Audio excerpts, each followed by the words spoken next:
All right, it's Tuesday night, just before 11 p.m.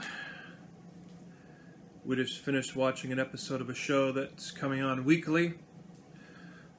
It's a true story. I guess you could call it true crime, even though it wasn't really necessarily a murder per se.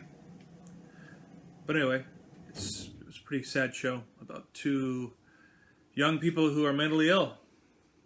And if you've been watching it, you probably know what I'm talking about. I'm not going to say the names of it, though. Anyway, I'm still relatively awake. I have a few more devotionals to do. This fast break is the next one here on day 109. It's called quality time. What does quality time mean? Who should we be spending our quality time with? Well, first of all, I would say God. You need to have your daily quality time with Him. Because if you don't, and it becomes a pattern, then your relationship with the Lord will suffer, and we definitely don't want that for anybody. Because I'm in the business of bringing optimism to the body of Christ. I'm hoping people, through my words, my posts, my videos, I'm hoping that people will be inspired, that their lives and their walks with God will improve. That's what I want. That's what I want above all else. That's one reason why I take the time to make all these videos. Hundreds and hundreds of them. And depending on whether or not we get out on the ministry road or not soon, there's no telling. We thought 2-3 years ago we were going to get out, especially 2020, but then we know what happened and that killed the plan. So we're kind of itching to get out on the ministry road and visit people and minister and just see souls saved, people healed and delivered. That's our hope. So maybe in the near future. But anyway, in Psalm 90 verse 12 it says, "So teach us to number our days that we may gain a heart of wisdom." Wisdom is something that I try to push towards. I'm trying to get more wisdom from the Lord. I aspire to be wise, I guess you could say. We're going to read Psalm 90. Let's read the whole psalm, not just one verse. I'm already ready. Psalm 90, a prayer of Moses, the man of God. I don't think I knew it was a prayer of Moses. That's very interesting. Verse 1 says, "Lord, you have been our dwelling place in all generations. Before the mountains were brought forth, or you had formed the earth and the world. Even from everlasting to everlasting, you are God. You return man to the dust and say, 'Return, you children of men.' For 1,000 years in your sight are but as yesterday when it is past. Or as a night watch in the nighttime, you carry them away as with a flood. They are as a dream, like renewed grass in the morning. In the morning it flourishes and grows up. In the evening it fades and withers. For we are consumed by your anger, and by your wrath we are terrified. You have set our iniquities before you, even our secret sins, in the light of your presence." In other words, don't try to hide your sin because God sees it anyway. He already knows what you're going to do before you do it. Never quite understood why people try and think that they can hide things from God. "For all our days pass away in your wrath. We end our years with a groan. The years of our life are 70, and if by reason of strength, 80. They say that after 70 years old, every year you get is a year of grace. If that's true, then my grandmother lived 20 years of grace. She lived to be 90. Yet their length is toil and sorrow, for they soon end, and we fly away. Who knows the power of your anger, or your wrath according to your fear? So teach us to number our days, that we may apply our hearts to wisdom." There it is. "Return, O Lord, how long? Have mercy on your servants. Satisfy us in the early morning with your mercy, that we may rejoice and be glad all our days. Make us glad according to the days that you have afflicted us, and the years that we have seen evil. Let your work be displayed to your servants, and your glory to their children. Let the beauty of the Lord our God be upon us, and establish the work of our hands among us. Yes, establish the work of our hands." It's a short little psalm there. I'm glad we read it all, though. Quality time. Let's see exactly what they mean in this devotional. It says, make no mistake, caring for your family requires time. Lots of time.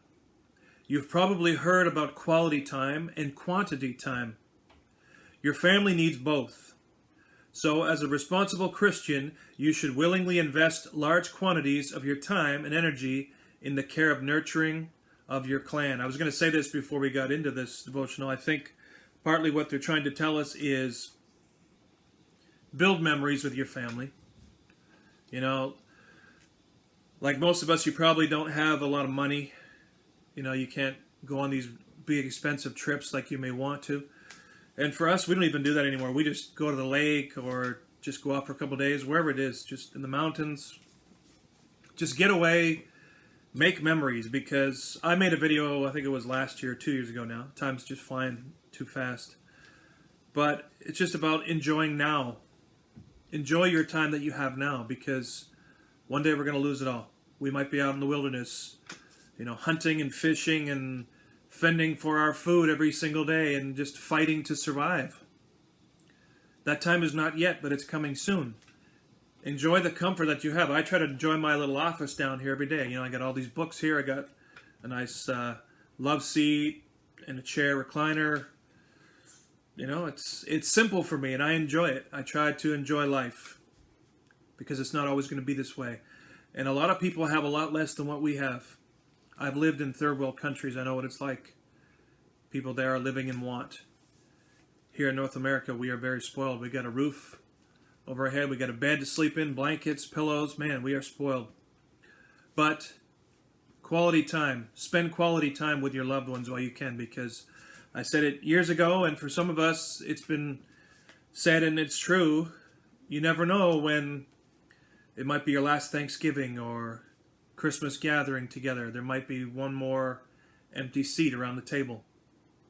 For some of us, that is exactly what's happened. So enjoy now. Let's continue. While caring for your family, you should do your best to ensure that God remains squarely at the center of your household. Absolutely.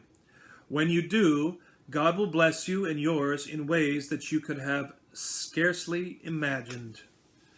And you're not going to find me arguing with that. I think that's a true statement. Charles Swindoll said, never give your family the leftovers and crumbs of your time. In other words, he's saying don't give your family sloppy seconds. And you know what? I've been guilty of that in the past. You know, when I had a wife and a kid, sometimes you get so tired from work, you know, you just want to do your own thing and not spend quality time with them. I've wasted so many hours, especially back in the day when I was an alcoholic. I just wasted so much time watching TV and movies and shows and just, you know, drinking my sorrows away, just my crutch. And boom, kids grew up so fast, and you realize that you didn't spend the quality time with them that you wished you had, and then regret tries to sink in. You know, it's a very sobering reality. So if you have a family, if you are newly married or you got new kids, enjoy them. Spend that quality time with them. It's very important. And God believes it's important too. Lisa Welchel says, I think the greatest benefit to having a big family, especially a family with 5 or more children, is that it's harder to be selfish. In today's prosperous world, it's hard to teach our children sacrifice. And I never had that many children, so, you know, I only ever had one kid at a time. So I really don't know what that would be like. But I know for a fact that if I could go back, knowing what I know now, my life would be entirely different. I'd go back at least 25 years ago and change so many things, so many of the choices I made in life, which in recent years I've learned a lot of things that happened back in the day that I'd forgotten, things that were removed from my memory. And God's restoring them. It's part of His healing process. So yes, quality time is very important. God says so. So do it. Give it. Let God point out where you need to spend it. And enjoy, people, because we ain't going to be here much longer. Think on it. Have a blessed night, guys. We'll see you in our next devotional.